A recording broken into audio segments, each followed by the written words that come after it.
The following program is brought to you by the members of WNYC.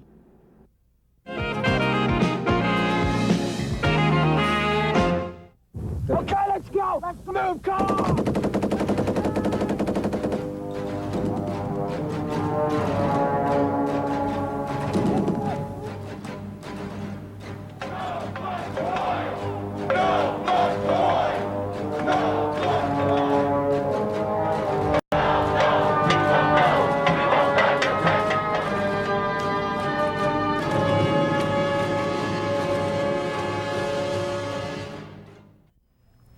Thanks for joining us. I'm Joan Harris. This is Impact, New Yorkers in the War. This week we'll look at Gulf War issues from two different perspectives, represented by New Yorkers from those communities most immediately affected. Because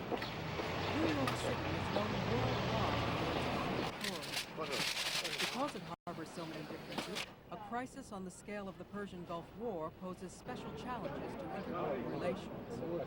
Arab Americans date their presence here to the time of Columbus. There are now some 3 million who trace their ancestry to one or more Arab homelands. Among them are Muslims, Christians, and Jews. The hundreds of thousands who live in New York contribute a distinctive character to many neighborhoods. Far from monolithic, they present a kaleidoscope of views on the politics, history, and the future direction of the Middle East. Many Arab Americans fear that the Gulf War will result in discrimination against them, or worse.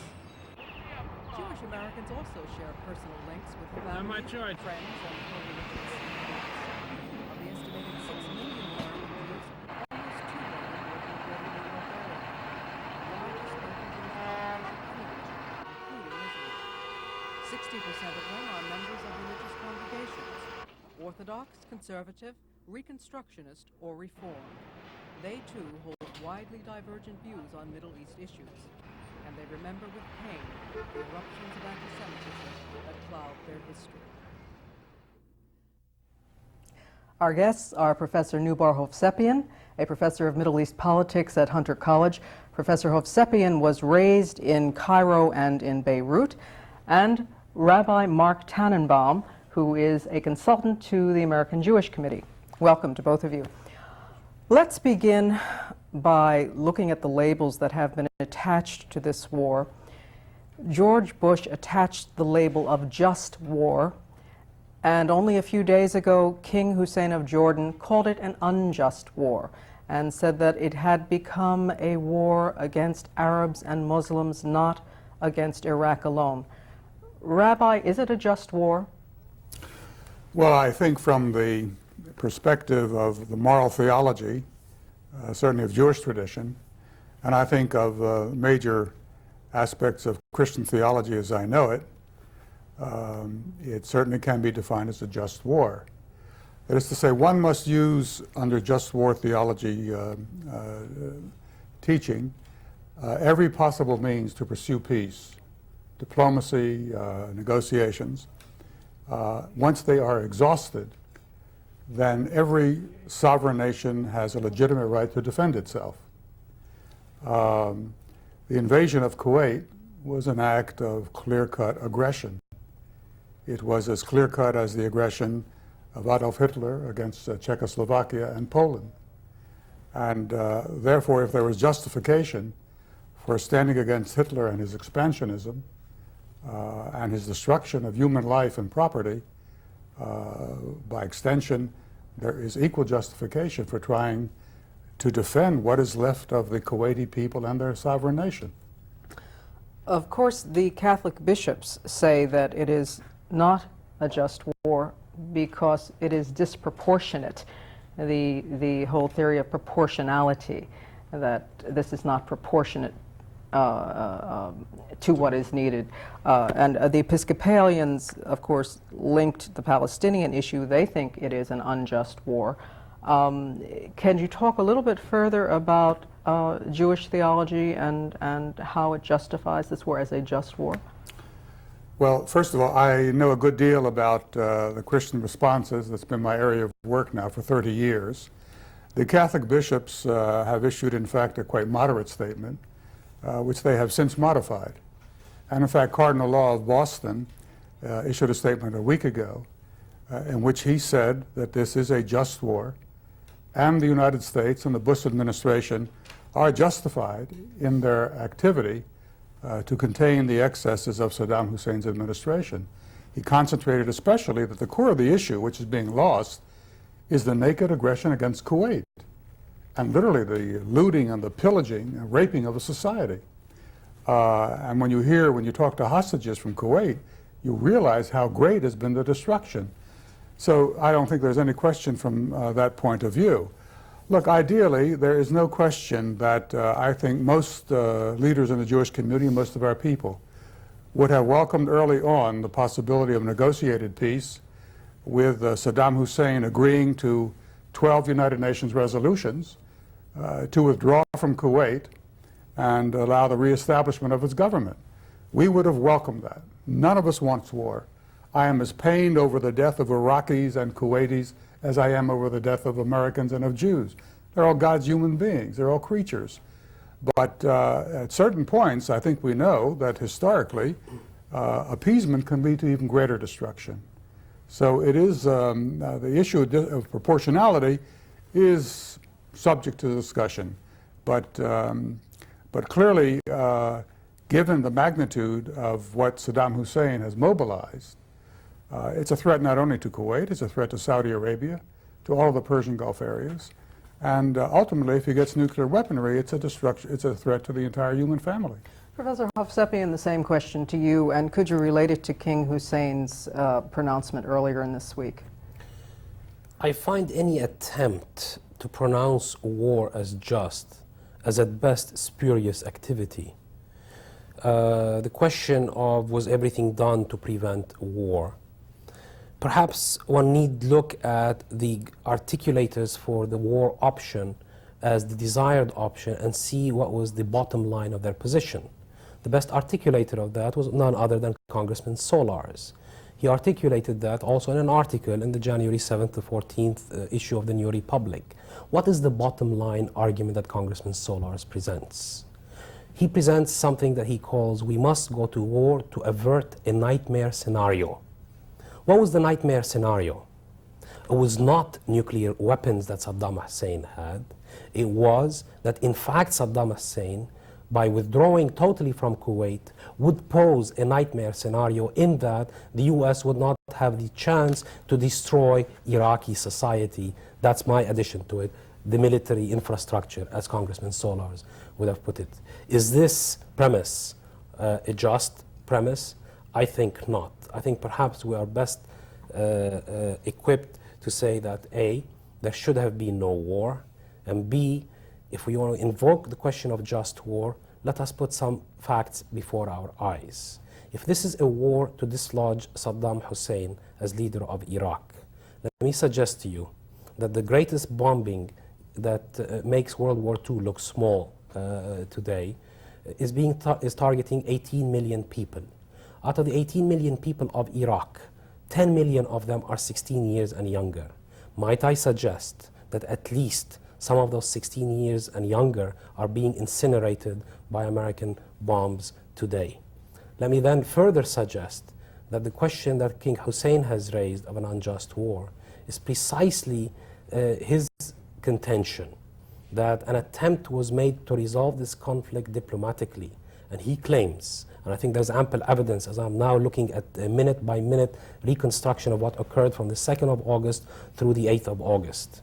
On the 2nd of August, King Hussein contacted President Bush after having secured an agreement from Saddam Hussein to withdraw from Kuwait. He was given 48 hours, promised by Bush, not to act in order to get the regional equation moving. That is consistent with the Charter of the United Nations in giving favor to the regional equation of acting as opposed to the international body of acting immediately. Second, what occurs a few hours later, President Bush is on a plane going to Colorado, and he and Mrs. Thatcher launch their salvo and destroy, and let me suggest, sabotage the attempt of a diplomatic solution. Thirdly, the outcome of this war will be not to have removed Saddam Hussein from the equation. And let me be very clear, Kuwait's sovereignty is important and must be restored. no question about that. But let me suggest to you that it is the people who were the Kuwaiti opposition, who were jailed in Kuwait prior to the invasion of Kuwait by Iraq. People like Dr. Ahmad al-Khatib, the head of the constitutional movement, who was in prison a few days before the war, said, I'm against war because war will destroy not only Kuwait, but will destroy Iraq as a society and not Saddam Hussein as a ruthless dictator.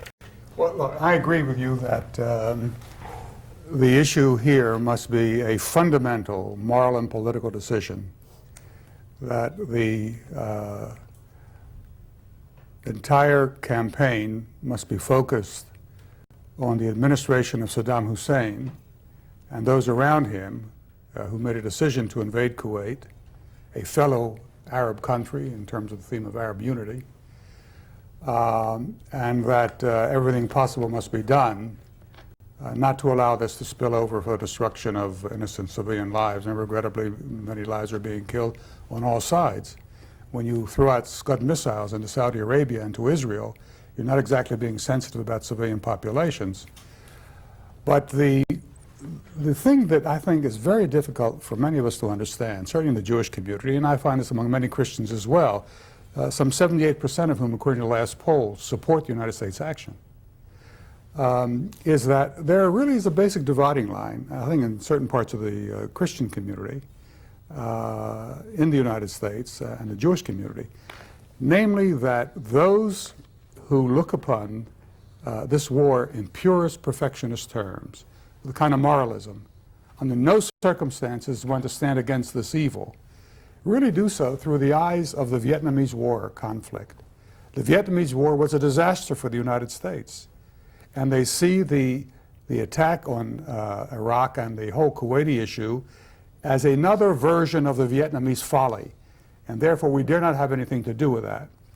For those of us in the Jewish community, and I must say I think President Bush is affected by this, who lived through World War II, who saw what the appeasement of Adolf Hitler meant in 32 and 33, that appeasement became an invitation to destruction which culminated in the massive destroying of 35 to 40 million lives. And we're just determined not to let that happen again. Who's we? American people. What gives the American people to protect anyone? What is the principle of it? Second, let's look at the UN. If this was an international effort, why did the US insisted on sidestepping the military committee of the United Nations to freely give it an international domain rather than to present it as a conflict that the US is going to engage in the area?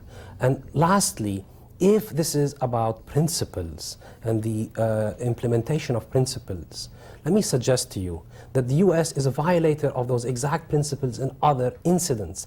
Panama comes to mind, Grenada comes to mind. So that if we want a new world order, and as you well know, Rabbi, this concept comes out of Goebbels himself that President Bush has been using, which is an unfortunate use of words on his part, let alone his predecessor, President Reagan, with his famous comments at Pittsburgh. Let me suggest to you that those are not the models of humanity that we are seeking. What we are interested in this case is to prevent war in order to be able to resolve the conflict. The issue involved in the United States was not about principles. It was about securing oil. It was about securing hegemony. It was about interjecting American power in the area that they have been wanting to do since the articulation of the Eisenhower Doctrine and more pronounced in the Carter Doctrine, that is to have leverage over the oil fields in order to maintain leverage over America's allies in Europe and Japan. There is nothing moral about that, Rabbi. Okay, you've just taken us to our next point very nicely, which is the discussion of New World Order. Professor Hovsepian, you've just told us what that means from your perspective. Rabbi?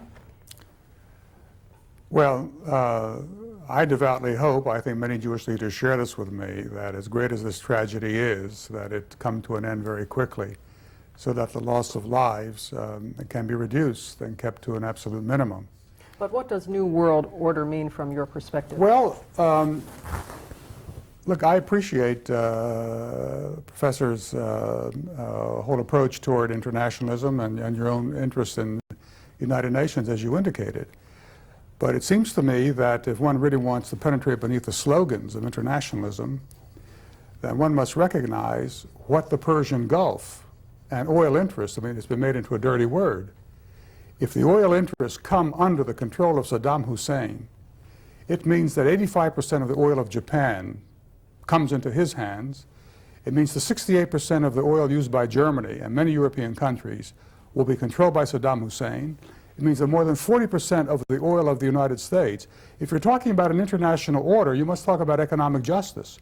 And to allow a man who has really shown megalomaniacal tendencies, who has killed whole Kurdish populations with chemical warfare, who has participated in a war invading Iran, in which nearly 1 million people, probably more than 1 million people have been killed, to allow such a person to have absolute control and domination over the major resource on which Western industrial civilization and indeed third world civilization, many third world countries are being destroyed by virtue of the problems with oil now, it means the New World Order becomes a cliche. It must have economic substance in order for it to have any real meaning for the reconstruction of society. And I think it is not an accident, and it's not simply United States manipulation, that literally virtually the entire world has joined in these 12 resolutions to tell Saddam Hussein to get out of Kuwait and to provide for a regional security operation. Let me suggest to you that the war against Iran was made possible precisely because of Western policies and Saddam Hussein's... I agree. Let me finish, Rabbi. The aid was there. The intelligence information was given to Saddam Hussein. As late as 1989, including in conservative publications like the New Republic, the arguments were by people like Pipes and Milroy, let's have a tilt towards Saddam Hussein.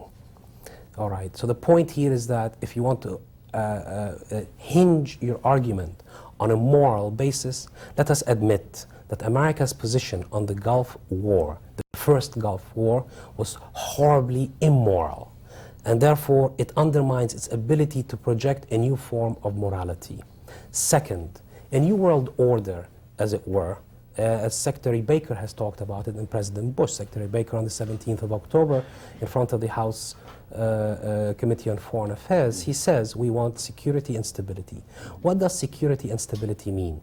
Let me suggest to you that one of the consistent factors of American policy towards the area in terms of security and stability has meant to oppose any form of indigenous nationalism, and especially the ones that are elected and have mass support. The one example I would suggest to you is the American participation in the overthrow of the democratically elected Mossadegh government in Iran in 1953, which paved the way for the development of fundamentalism because the nationalist alternative was destroyed. Let me suggest to you, therefore, that the new world order that America is building will be replete with a rising fundamentalism precisely because they have contributed directly and not indirectly to the destruction of a secular alternative in that part of the world. And I think for both Jews, Christians, and Muslims, that is a tragedy created both by regional forces and international forces like American foreign policy. Okay, good. You've both brought us to nearing the end of our discussion. We must discuss the fact that although linkage with the Palestinian issue was probably an afterthought on the part of Saddam Hussein, it is now a highly opportunistic one. And an opportunistic one. It's now out on the table and therefore must be dealt with. And that while the issues are economic, there are still issues of territory and religion. You spoke of security and security for the region. Many people feel that there will never be security for the region as a whole until many of these issues are settled. Rabbi? Well, I think the linkage issue is altogether spurious, and I agree with the Professor on that. The notion that Saddam Hussein invaded Kuwait and destroyed that country in order to liberate the Palestinians verges on the kind of a big lie of Hitler and Goebbels. And he keeps using that in order to divert attention from his naked aggression against a fellow Arab country.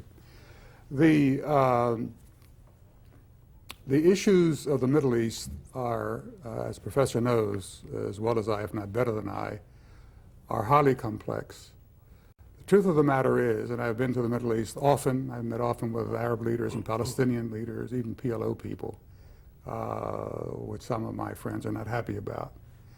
But I really wanted to understand their mentality and their interests. The fact remains, if the state of Israel did not exist, the problems of inter-Arab rivalry and hostility would be there and would be pervading the international scene. Syria's rivalry with Iraq had nothing to do with Israel. Iran's rivalry with Iraq, which resulted in more than 1 million deaths, had nothing to do with Israel. The rivalries with Yemen, with Gaddafi of Syria, that's an deep internal family, even tribal dispute. Then perhaps it's unrealistic for us to think that there can be a lasting peace in the Middle East. There's been nothing but conflict for the past 50 years. I think it's a terrible thing to say, but one of my professors used to talk about international events and conflicts. Sometimes crises become opportunities. Something fundamental has changed, I think, in the Middle East, one of which is the death, the collapse of the myth of Arab unity as a kind of a fundamental principle. There may be emerging out of this a realignment of moderate Arab states who recognize that something has to be done to put an end to these constant conflicts, because they will be the first victims of it. We're almost out of time, and I would like to bring this back home, so to speak. Can we very briefly talk about the consequences, the aftermath? Will there be losers? Will there be victors? And what will this aftermath mean here in New York City between Arabs and Jews? Professor? Well, no, I would really like to address the linkage question as really one of the consequences, if you will. If you can do it briefly. Yes, precisely. I think the issue is not that there is no society without conflicts. There are, however, regional conflicts that portend to bring an international dimension about it that would affect us right here in New York City. And therefore, it is central. Saddam Hussein has introduced the notion of linkage from an opportunistic standpoint. The reality is there must be parallel forms of diplomacy going on. The same principles invoked in the Gulf crisis by President Bush on the 8th of August in his speech are applicable to the question of occupation by Israel over those territories. As you know, Resolution 242 is predicated on the notion of the inadmissibility of the acquisition of territory by force. Resolution 338 adds that we must begin a multilateral process of negotiations. That's in paragraph 3 of that resolution. It is imperative that principles be invoked not because of similarities of conflict, but because the gravity of the conflict requires our immediate attention to those. Should we not do that, what we will be seeing in the area is an area that will introduce anti-Americanism, that will introduce a rising fundamentalism in the area, that will also introduce a vision in the area, and not mistakenly so, I am afraid, that this is yet another encounter between East and West in the form of a Western crusade to subdue Islam. I think this is all the outcome of this war, and I'm afraid that America has lost the Middle East for at least the next generation. I just want to jump in very quickly, and then you may respond. Throughout the conversation, you've been making an analogy to Hitler and to World War II. Professor Hovsepian has just talked about anti-Americanism and the business of Americans being the new crusaders. All of these analogies seem to have problems in cross-cultural translation. Perhaps we could very briefly talk about that and talk about how that relates to how people here at home are liable to view each other, or maybe it doesn't have any bearing on it. Well, I agree with much of what Professor has said about the importance of negotiations, and I've advocated for a long time negotiations between the State of Israel and authentic Palestinian representatives to work out a peaceful solution. Who will choose that authentic Well, representative? the point I want to make that is relevant, though, I think it is a false analogy, which has now become a dominant theme, also imposed by Saddam Hussein, that Israel's occupation of the territories of the West Bank and Gaza is identical to the invasion of Kuwait. It simply is not true. I don't think I made that analogy. No, but it seems to suggest that there are parallelisms, as you talked about that. I said mean, it's a principles. radically different situation. No, I still think principles. it's in Israel's interest to work out a negotiated peace in which Palestinians have autonomy, provided they're prepared to live in peace, and not to identify themselves entirely with Saddam Hussein and his method of imposing his will on others. I think that has terrified Israelis now.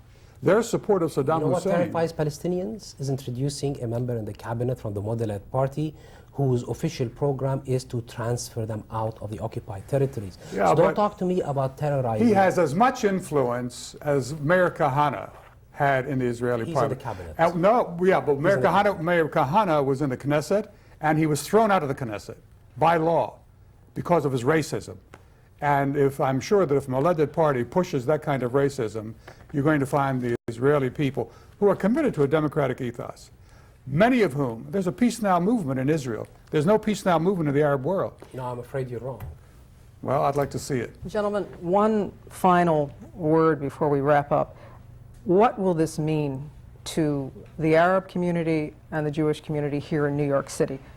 Briefly, please. Very briefly, already the FBI is violating the First Amendment of the Constitution of the United States by a priori targeting an entire community as being suspect of potential acts against the state. This is not the first time it has happened. We know in 1987, 13 communities were targeted by the FBI, and that continues today. And there are some people who are taking vengeance in their hands, which is basically the same attitude of racism that prevailed in the 60s and 70s and before that against people who are not of exactly lily white color.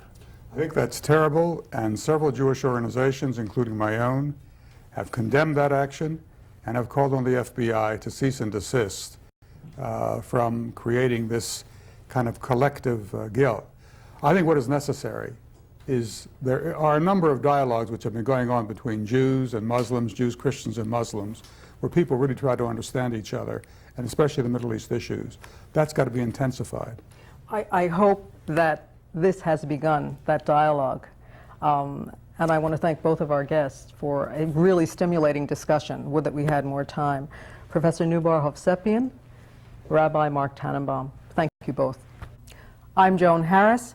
Join us again next week for Impact, New Yorkers and the War.